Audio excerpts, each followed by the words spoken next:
আপনাদের সামনে একখানা আয়াত তেলাওয়াত করেছি।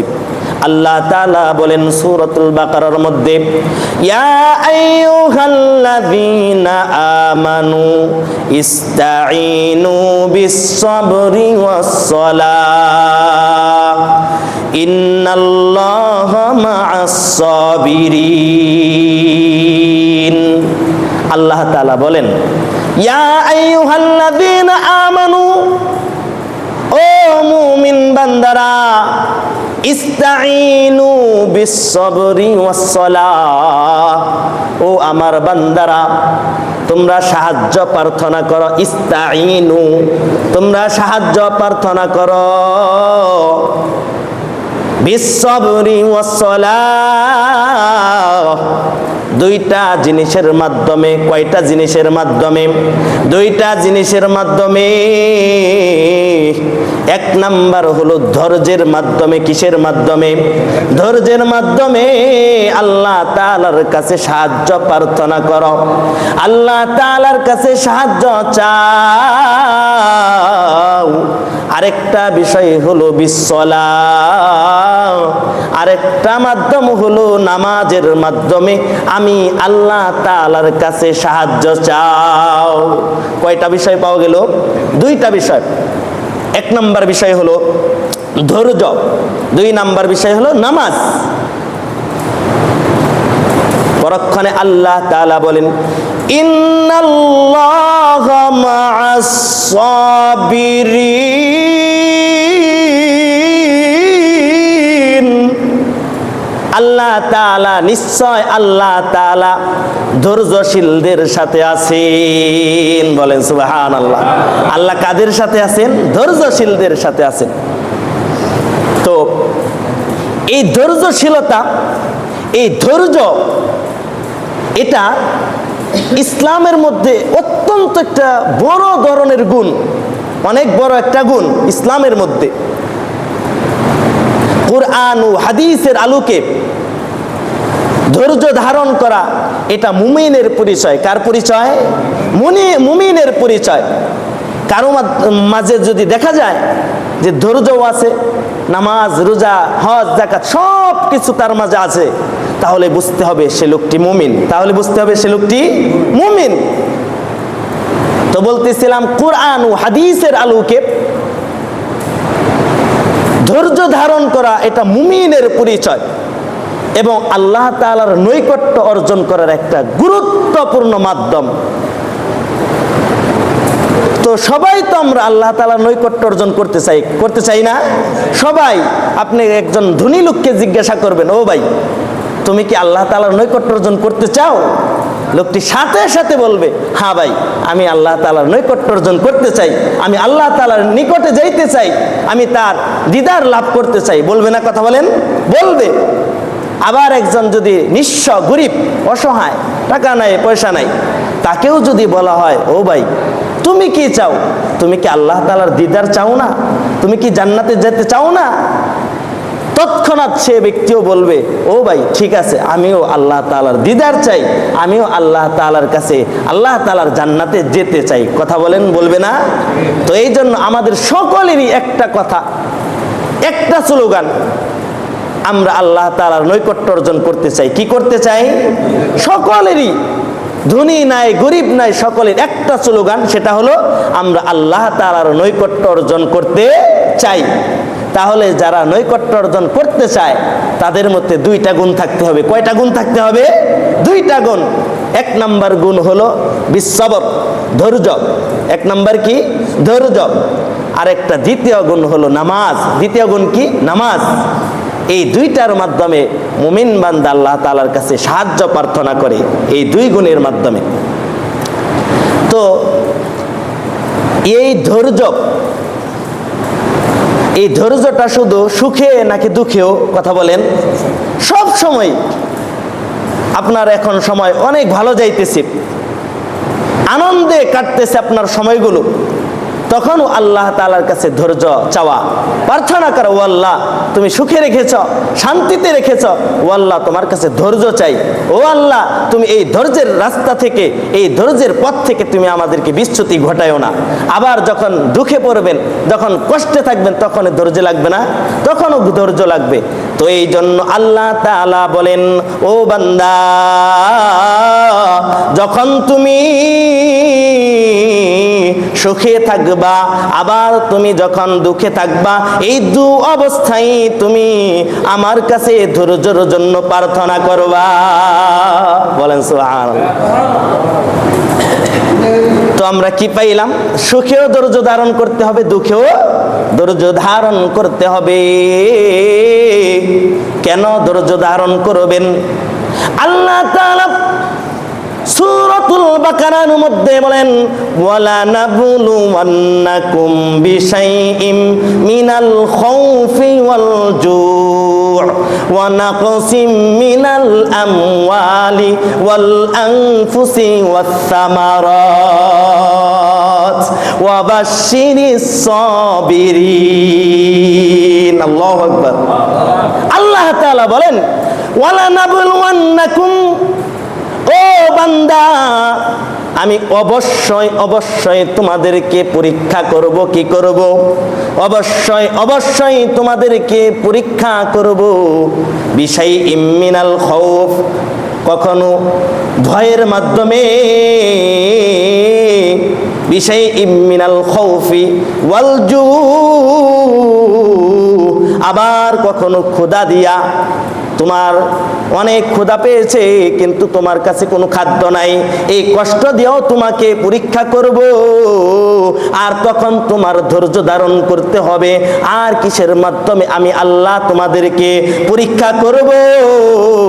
আল্লাহ তাআলা বলেন, ওয়াল জু'i ওয়া নাকসিম মিনাল আমওয়ালি ওয়াল আনফুসি ওয়াস সামারাত, জান মালের ক্ষয়ক্ষতি দ্বারা, ফল ফসলের ক্ষয়ক্ষতি দ্বারা আমি তোমাদেরকে পরীক্ষা করব।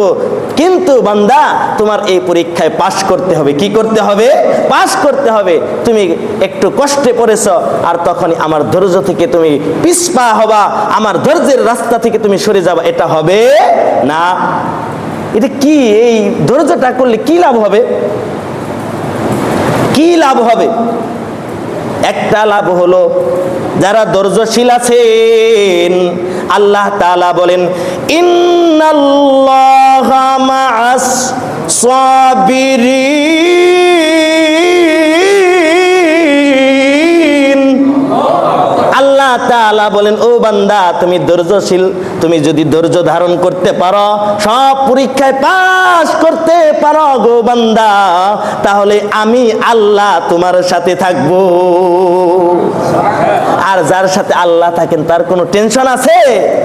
ইহজগতে, পরজগতে, ইহজগতেও কোনো টেনশন নাই, পরজগতেও কোনো টেনশন নাই। তো এই জন্য আমরা ধৈর্য ধারণ করব তো ইনশাআল্লাহ।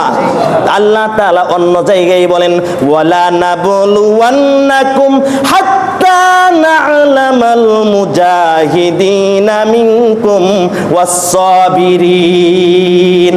আল্লাহ তাআলা বলেন, ওয়ালা নাবলুওয়ান্নাকুম, ও বান্দারা, আমি অবশ্যই অবশ্যই তোমাদেরকে পরীক্ষা করব। কেন কেন? ও বান্দা, কেন আমি তোমাদেরকে পরীক্ষা করব?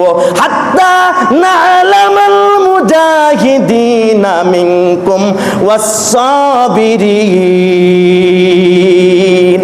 ও বান্দা শোনো, আমি কেন তোমাদেরকে পরীক্ষা করব? কেন তোমাদেরকে যাচাই করব? কেন তোমাদেরকে বাছাই করব? ও বান্দা শোনো শোনো, কেন তোমাদেরকে পরীক্ষা করব? যাতে করে যারা মুজাহিদ আর কারা ধৈর্যশীল, এদের মাঝে পার্থক্য করার জন্য আমি তোমাদেরকে পরীক্ষা করব। বলেন সুবহানাল্লাহ। আমি তোমাদেরকে পার্থক্য করার জন্য পরীক্ষা করব, এমনিতেই পরীক্ষা করব না। কারা ধৈর্যশীল আছে, কারা মুজাহিদ, আমি আল্লাহ তাআলার রাস্তায় জীবনকে উৎসর্গ করে দিয়েছে, যারা আমার রাস্তায় নিজের প্রিয় জীবনকে উৎসর্গ করে দিবেন, এবং যারা ধৈর্যশীল, শত বাধা আসুক, শত কষ্ট আসুক, তারপরও সেই কষ্টের উপর, সেই বাধার উপর ধৈর্য ধারণ করবে, এই পার্থক্য করার জন্য বান্দা আমি তোমাদেরকে পরীক্ষা করব। তো আমি আজকের টপিকটা হলো ধৈর্য ধারণ নিয়ে। আমাদের ধৈর্য ধারণ করতে হবে কিনা, এবং নবীরা ধৈর্য ধারণ করেছেন কিনা, সাহাবায়ে কেরাম ধৈর্য ধারণ করেছেন কিনা, আমাদের বিষয়টা যদি বুঝে থাকা হয়, বুঝে আসে, তাহলে আমাদের কথাগুলো নিতে সহজ হবে, বুঝতে সহজ হবে। এই জন্য আজকের টপিক কি, আজকের বিষয় কি? আজকের বিষয় হলো ধৈর্য। আজকের বিষয় কি? ধৈর্য। তো বলতেছিলাম, আল্লাহ তাআলা বলেন তোমরা ধৈর্য ধারণ করো দুইটা জিনিসের মাধ্যমে। কয়টা জিনিসের মাধ্যমে? দুইটা জিনিসের মাধ্যমে। ও বান্দা, দুইটা জিনিসের মাধ্যমে ধৈর্য ধারণ করো। একটা হলো বিশ্ববরি, ধৈর্য ধারণের মাধ্যমে তুমি আমার কাছে সাহায্য প্রার্থনা করো। আর দ্বিতীয় বিষয় হলো বিশ্বলাত, নামাজের মাধ্যমে আমার কাছে সাহায্য প্রার্থনা করো। তো হযরত ইবনে আত্তার রাহমাতুল্লাহি আলাইহি বলেন, হযরত ইবনে আত্তার রাহমাতুল্লাহি আলাইহি বলেন, তুমি যখন কোনো বান্দার অন্তরস্থ সত্য আসল অবস্থা যাচাই করতে চাও, আসল অবস্থা বাছাই করতে চাও, তখন সুখে দুঃখে উভয় অবস্থায় তার কাজ কর্মের প্রতি তুমি লক্ষ্য করো, বান্দার প্রতি লক্ষ্য করো। যদি তুমি তাকে ধৈর্যশীল হিসাবে চিনতে চাও, তাহলে তার কাজকর্মের প্রতি তুমি লক্ষ্য করো, তার কাজকর্মের প্রতি তুমি নজর দাও। যদি দেখো সুখেও তা আল্লাহ তাআলার উপর ধৈর্যশীল, আবার দুঃখেও আল্লাহ তাআলার উপর ধৈর্যশীল, তাহলে বুঝতে হবে সে ব্যক্তি ধৈর্যশীল, তাহলে বুঝতে হবে সে ব্যক্তি ধৈর্যশীল, আল্লাহ তাআলার মুমিন বান্দা। এই জন্য হযরত আত্তার রাহমাতুল্লাহি আলাইহি বলেন, ও ভাইরা আমার, যখন তুমি কোনো বান্দার অন্তরস্থ সত্য কোন বান্দার আসল অবস্থা যাচাই করতে চাও, কোন বান্দার আসল অবস্থা বাছাই করতে চাও গো, তখন তার দুইটা অবস্থার প্রতি লক্ষ্য করো।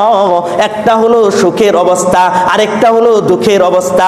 যদি তুমি সুখে দুঃখে ওই বান্দাকে আল্লাহ তাআলার উপর ধৈর্যশীল পাও, তাহলে বুঝতে হবে ওই বান্দা আল্লাহ তাআলার মুমিন বান্দা।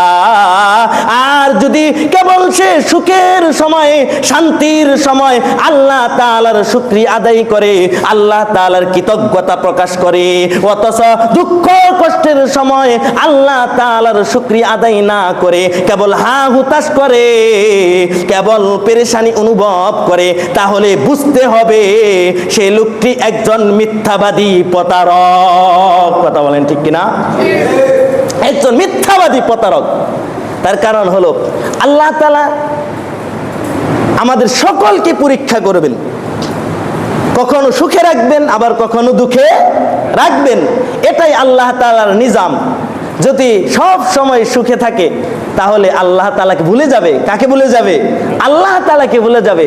আর যখন আমাদের সমাজ আমরা দেখতে পাই, অনেক লোক আমাদের নজরে পড়ে, এমন লোক অভাব নাই, যারা সুখে থাকলে আল্লাহ তাআলাকে ভুলে যায়, নামাজও পর্যন্ত পড়ে না সে, কিন্তু একটু অসুস্থ হয়েছে কিন্তু আল্লাহ তাআলাকে ডাকা শুরু করছে, তাসবিহ পড়া শুরু করছে, নামাজ রেগুলার করছে, নামাজ ছাড়ে না, একটা ওয়াক্ত নামাজ ছাড়ে না। কিসের কারণে?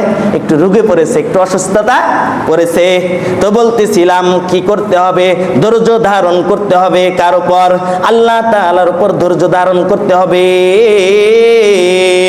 হাদিসে কুদসির মধ্যে আল্লাহ তাআলা বলেন, মাল্লাম ইয়ারদা বিকাযাই ওয়া লাম ইয়াশকুর লিআতাই ফালইয়াতুলব রাব্বান সাওয়াই।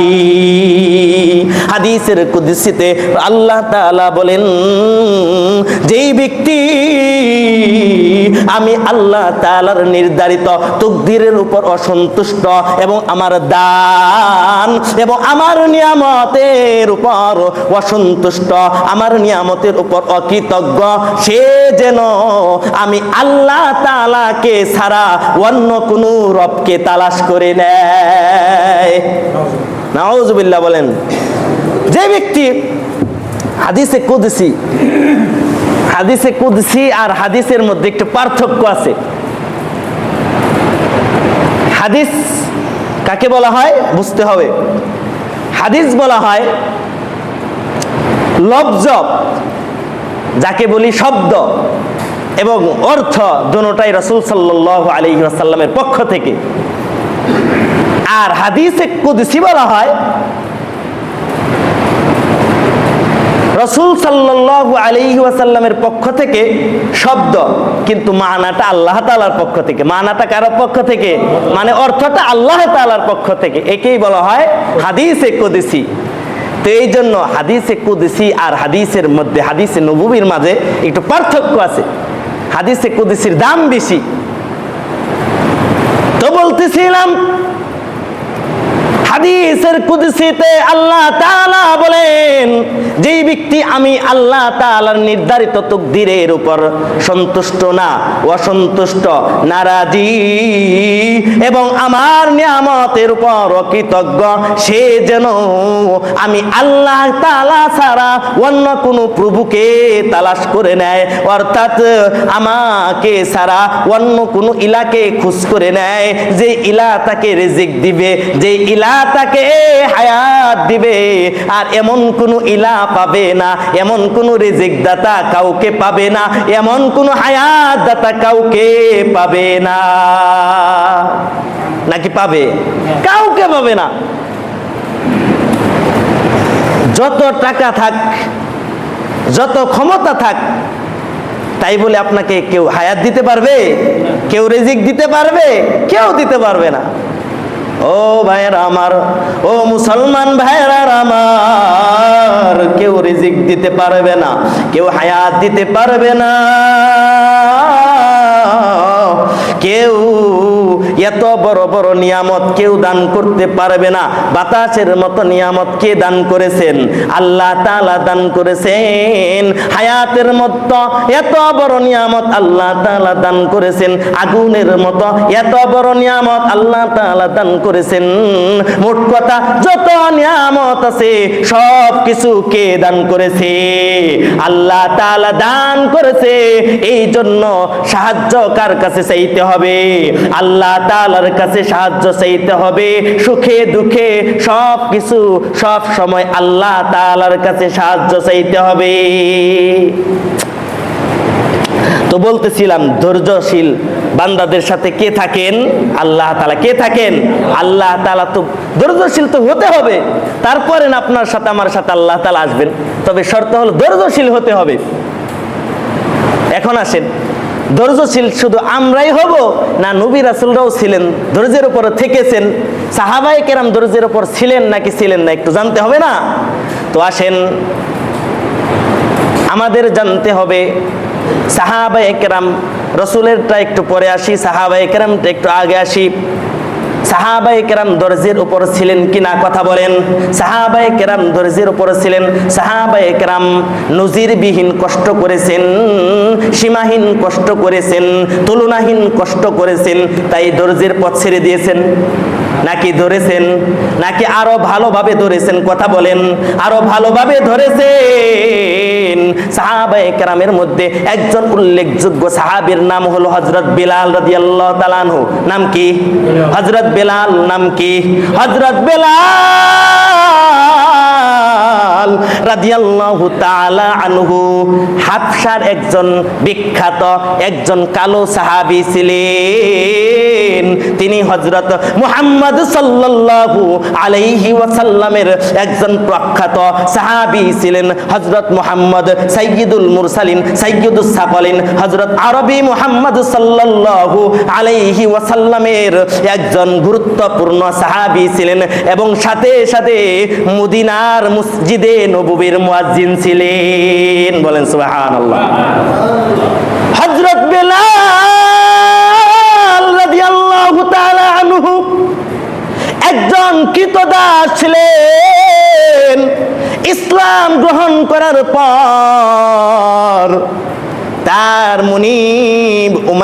ইবনে খলফ। মুনিবের নাম কি? উমাইয়া ইবনে খলফ। তাকে বিভিন্নভাবে জুলুম করতে লাগলো, তাকে বিভিন্নভাবে অত্যাচার করতে লাগলো। এই ইসলামের মহাশত্রু, ইসলামের পরম শত্রু উমাইয়া নিজের গোলাম হযরত বেলাল রাদিয়াল্লাহু তাআলা আনহুকে তাওহীদের বিশ্বাস থেকে ফিরানোর জন্য, একাত্মবাদের বিশ্বাস থেকে ফিরানোর জন্য, ইসলামের পথ থেকে ফিরানোর জন্য অমানবিক অত্যাচার ও নির্মম অত্যাচার করতে লাগলো। এই ইসলামের মহাশত্রু, পরম শত্রু উমাইয়া হযরত বেলাল রাদিয়াল্লাহু তাআলা আনহুকে উত্তপ্ত বালুর উপর চিৎ করে শোয়াইয়া তার বুকের উপর পাথর চাপা দিয়ে রাখতো। কি করে রাখতো? হযরত বেলাল রাদিয়াল্লাহু তাআলা আনহু এর বুকের উপর পাথর চাপা দিয়ে রাখতো। কেন পাথর চাপা দিয়ে রাখতো? কেন গো ও মুসলমান ভাইরা রে আমার, ও নবীর উম্মত, ও আল্লাহর বান্দা, ভালো করে কথাগুলো বুঝতে হবে, শুনতে হবে, দিলের কান দিয়ে কথাগুলো শুনতে হবে। কেন হযরত বেলাল রাদিয়াল্লাহু তাআলা আনহু এর বুকের উপর পাথর চাপা দিয়ে রাখতো? যাতে করে হযরত বেলাল রাদিয়াল্লাহু তাআলা আনহু একটু নড়াচড়া না করতে পারে। এই জন্য উমাইয়া তার মুনিব হযরত বেলাল রাদিয়াল্লাহু তাআলা আনহু এর বুকের উপর পাথর চাপা দিয়ে রাখতো। শুধু তাই নয়, এমন উত্তপ্ত বালুর উপর শোয়াইয়া রাখতো, এমন খোলা ময়দানে শোয়াইয়া রাখতো, উপরে প্রচন্ড সূর্যের তাপ আর নিচে আগুনের মতো বালু। আর এই ধরনের নিষ্ঠুর অত্যাচারের একমাত্র মাকসাদ ছিল, একমাত্র উদ্দেশ্য ছিল, হয়তো হযরত বেলাল মারা যাবে, না হয় অসহ্য হয়ে ইসলাম ত্যাগ করবে। এই জন্য এত আয়োজন করেছে, এত জুলুম নির্যাতনের আয়োজন করেছে, এই জন্য যাতে করে হযরত বেলাল এই ইসলামের পথ থেকে অন্য রাস্তায় যেতে পারে, অন্য খারাপ রাস্তায় চলে যায়। এই জন্য এত আয়োজন, এত জুলুম নির্যাতন করতে থাকলো। কিন্তু দেখা গেল, ও মুসলমান ভাইয়েরা আমার, কিন্তু দেখা গেল হযরত বেলাল রাদিয়াল্লাহু তাআলা আনহু এর উষ্ঠাগত প্রাণ মরদে মুজাহিদ হযরত বেলাল তখনও আল্লাহ তাআলাকে ভুলে নাই, তখনও আল্লাহ তাআলাকে ভুলে নাই। মাঝে মধ্যে চিৎকার করে বলে উঠতেন, আহাদ আহাদ, অর্থাৎ আল্লাহ তাআলা ছাড়া কোনো মাবুদ নাই, আল্লাহ তাআলা ছাড়া কোনো ইলাহ নাই, আল্লাহ তাআলা ছাড়া আর কোনো উপাস্য নাই। বলেন সুবহানাল্লাহ, আরো জোরে বলেন সুবহানাল্লাহ। তো তারা কত কষ্ট করেছেন, তারপর এই দিনের পথ, এই ঈমানের পথ ছেড়েছেন নাকি ধরেছেন? কথা বলেন। তারা ছাড়ে নাই, তারা আল্লাহকে ভুলে নাই, তারা ওই এত শত বাধার সম্মুখীন হয়েও তারা আল্লাহ তাআলার নাম জপতো। ও আল্লাহ, তুমি আমাকে এই বিপদে ফেলিয়েছ, তুমি আল্লাহ বিপদে রেখেছ, ও আল্লাহ তুমি আমাকে উদ্ধার করবা, তোমাকে ছাড়া আর কোনো উপাস্য নাই, তোমাকে ছাড়া আর কোনো ইলাহ নাই, তোমাকে ছাড়া আর কোনো মাবুদ নাই। তো বলতেছিলাম ধৈর্য ধারণ করতে হবে কিনা? সাহাবায়ে কেরাম ধৈর্য ধারণ করেছেন কিনা? কথা বলেন। আজকের টপিক হলো ধৈর্য ধারণ নিয়ে কথা চলতেছে। তো সাহাবায়ে কেরাম এত শত কষ্ট, শত বাধার পরও ধৈর্য ধারণ করেছেন কিনা? কথা বলেন। ধৈর্য ধারণ করেছেন। শুধু তাই নয় রে মুসলমান, ও নবীর উম্মত, ও আল্লাহর বান্দা, শুধু তাই নয়, হযরত বেলাল রাদিয়াল্লাহু তাআলা আনহুকে ধারাবাহিকভাবে কষ্ট দেওয়া হতো, ধারাবাহিকভাবে জুলুম নির্যাতন করা হতো। কখনো আবু জাহেল, কখনো উমাইয়া, আবার কখনো ইসলামের অন্যান্য শত্রুরা, অন্যান্য দুশমনেরা হযরত বেলাল রাদিয়াল্লাহু তাআলা আনহুকে জুলুম নির্যাতন করত, ধারাবাহিকভাবে জুলুম নির্যাতন করত। কখনো আবু জাহেল নির্যাতন করত, আবার কখনো উমাইয়া জুলুম নির্যাতন করত। কারণ কি? কিসের কারণে, কিসের অপরাধে এত জুলুম করত, এত নির্যাতন করত? একটা কারণে, একটা কারণ হলো হযরত বেলাল রাদিয়াল্লাহু তাআলা আনহু ইসলাম গ্রহণ করেছেন, ইসলামের পথে আছেন, আল্লাহ তাআলার কথা দাওয়াত দেন, আল্লাহ তাআলার রাসূলের দাওয়াত দেন। এই অপরাধে তারা ধারাবাহিকভাবে জুলুম নির্যাতন করতে থাকে। কখনো আবু জাহেল, কখনো উমাইয়া, আবার কখনো ইসলামের অন্য অন্য দুশমনেরা তার উপর জুলুম নির্যাতন করতে থাকে। শুধু তাই নয়, রাত্রেও তার শান্তি ছিল না। রাত্রিতে তো একটু বিশ্রামের জন্য আমাদের আল্লাহ তাআলা কি দিয়েছেন? রাত দিয়েছেন। একটু বান্দা সারাদিন কাজ করবে, সারাদিন পেরেশানিতে থাকবে, আর আমার বান্দা রাত্রিতে একটু আরাম করবে, একটু ঘুমাবে, একটু মাথা চার্জিং করবে। এটা কিসের জন্য? এটা আল্লাহ তাআলা দান করেছেন মানুষের জন্য, এটা বান্দার জন্য দান করেছেন। কিন্তু হযরত বেলালের রাত্রেও কোনো শান্তি ছিল না। হযরত বেলাল রাদিয়াল্লাহু তাআলা আনহুকে রাত্রেও তারা জুলুম নির্যাতন করত, রাত্রেও তারা অত্যাচার করত। যখন তাকে লাঠিদার আঘাত করা হতো, তখন পূর্বের দিনের জখমগুলো রক্তাক্ত হয়ে হতো, আবার রক্তগুলো ফিসকি দিয়ে ভেসে উঠত। শুধু তাই নয়, পুনরায় আবার ওই উত্তপ্ত বালুর উপর শোয়াইয়া দেওয়া হতো, আর তখন শরীর থেকে, তার ক্ষত স্থান থেকে রক্ত চর্বিগুলো গলে গলে পড়তে থাকতো। শুধু তাই নয়, তাকে মাঝে মধ্যে মক্কার দুষ্ট ছেলেদের হাতে তুলে দেওয়া হতো। তাদের দুষ্ট ছেলেদের হাতে তুলে দিলে সেই দুষ্ট ছেলেরা তার গলার মধ্যে রশি বেঁধে মক্কার উলিতে গুলিতে সারাদিন টেনে হেঁচড়ে বেড়াতো।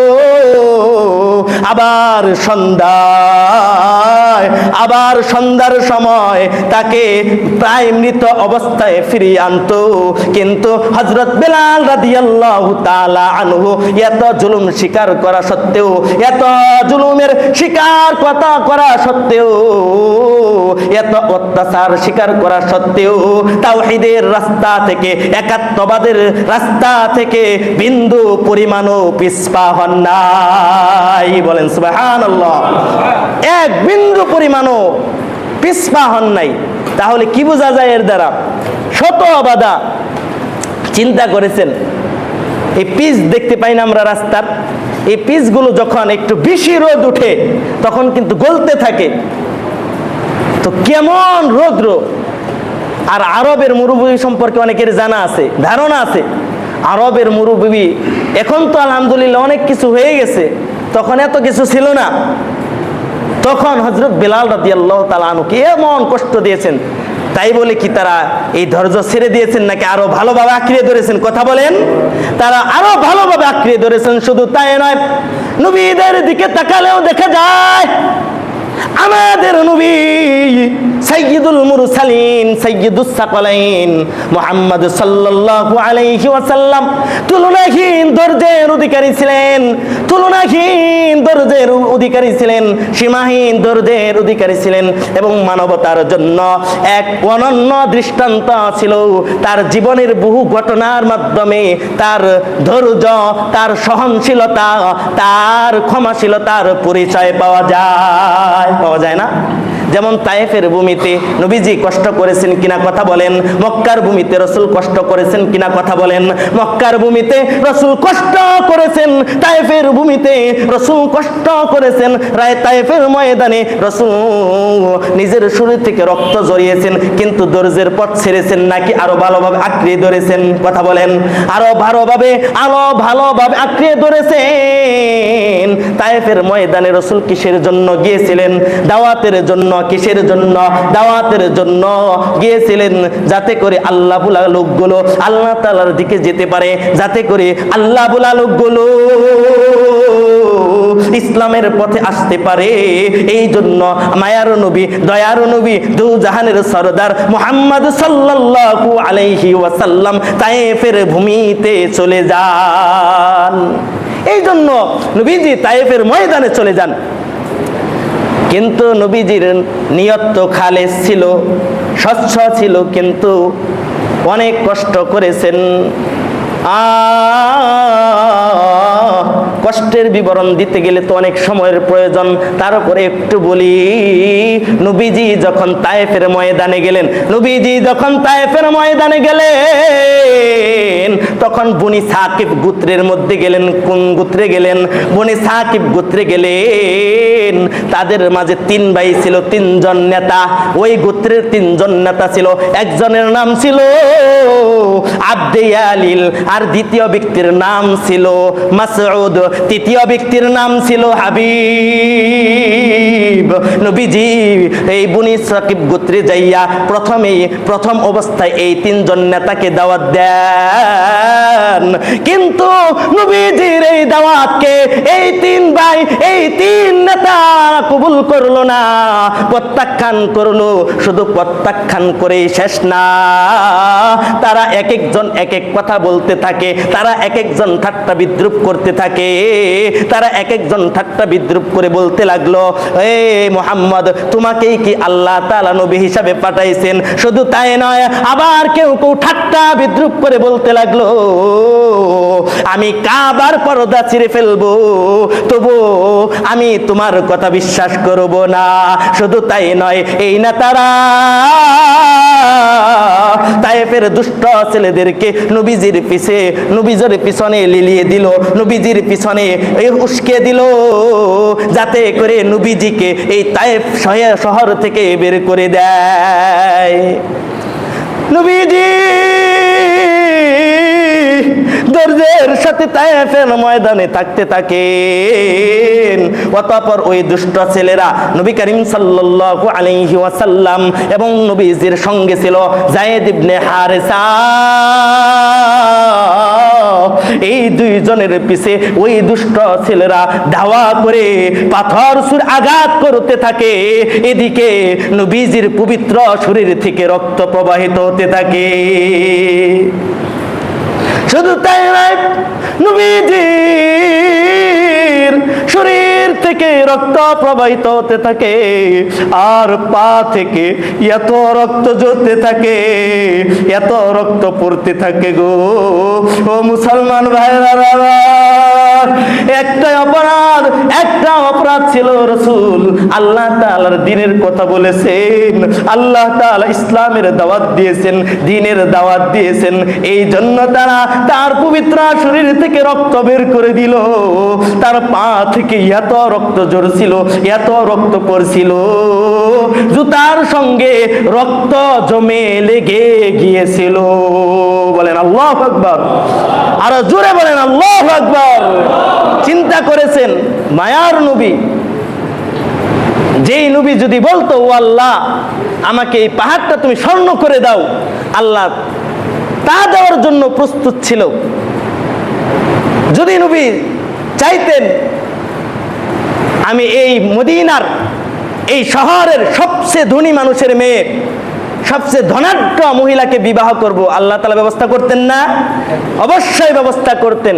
কিন্তু তারপরও শুধুমাত্র কেবলমাত্র একমাত্র দ্বীনের জন্য, ইসলামের জন্য, আল্লাহ তাআলার জন্য, কুরআনের জন্য এই রক্ত ঝরিয়েছেন না? আমার কথা একটা, এত লম্বা কথা বোঝানোর উদ্দেশ্য না, একটা কথা উদ্দেশ্য, সেটা কি? ধৈর্য ধারণ করতে হবে। রাসূল সাল্লাল্লাহু আলাইহি ওয়াসাল্লাম ধৈর্য ধারণ করেন নাই, রক্ত পর্যন্ত ঝরাইলেন, কিন্তু ধৈর্য ধরেছেন কিনা কথা বলেন?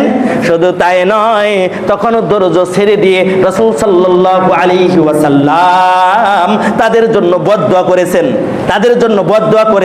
নাকি ভালো দোয়া করেছেন? তাদের জন্য বদদুয়া করেন নাই, ভালো দোয়া করেছেন, তাদের জন্য নেক দোয়া করেছেন।